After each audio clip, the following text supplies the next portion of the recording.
Dans l'épisode d'Un si grand soleil du samedi 19 mars 2022, Gary, Théo Estrella, demande à Henrik, Julien Massenot, de garder un œil sur Bourdet. S'il continue à l'espionner, celui-ci risque de se douter de quelque chose. Henrik trouve étrange que Gary espionne ses clients, mais Gary est certain que Bourdet trafique quelque chose. En effet, il l'a aperçu avec Janson quelques jours plus tôt, alors que les deux hommes prétendent ne pas se connaître.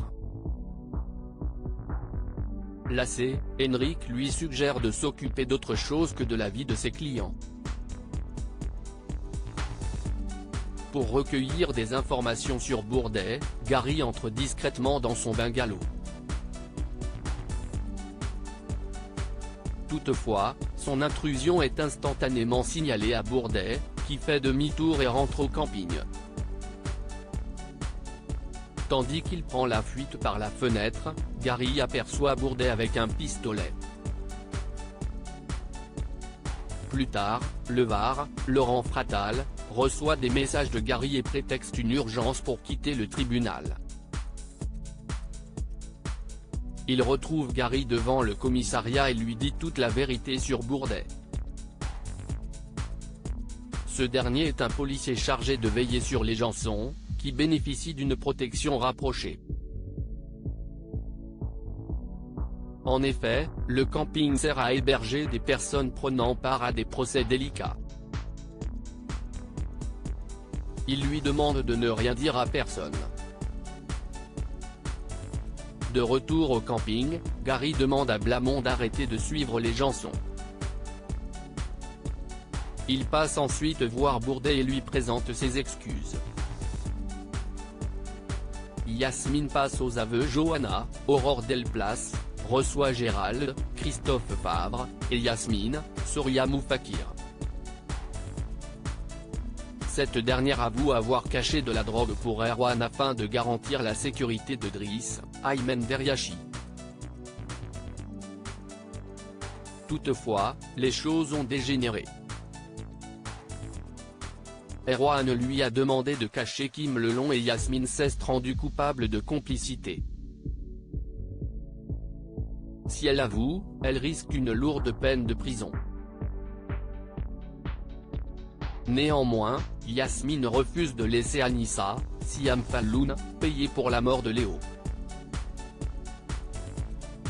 Dans le même temps, Moreau informe Erwan que la police soupçonne Anissa d'avoir tué Léo. S'il sait qu'Anissa n'a rien fait qui puisse leur porter préjudice, il redoute que Yasmine ne finisse par les dénoncer.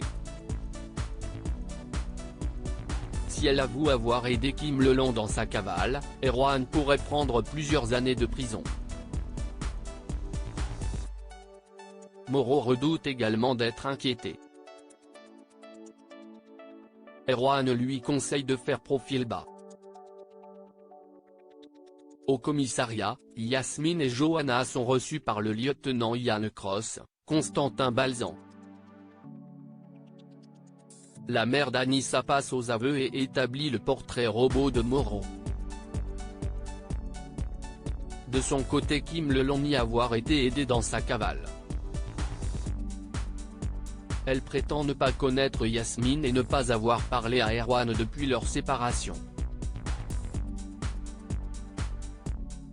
Erwan, lui, nie toute implication dans l'agression de Driss. Plus tard, Yann et Élise, Malia Roman, font le bilan. Cette dernière n'est pas sûre que les activités de Yasmine aient un lien avec la mort de Léo, mais Yann se demande si Léo n'a pas simplement été tué pour faire porter le chapeau à Anissa en représailles du transfert de Driss. Au commissariat, Maître Grasset, Fabrice Deville, informe Anissa de la présence de sa mère. Anissa tombe des nues. Elle n'arrive pas à croire que sa mère soit allée aussi loin pour les protéger, elle et Driss. De plus, elle ne comprend pas en quoi ses aveux pourraient la disculper pour la mort de Léo. Florent lui explique qu'Erwan et son complice ont peut-être tué Léo pour lui faire porter le chapeau. Il est également possible que Léo ait été de mèche avec eux depuis le départ.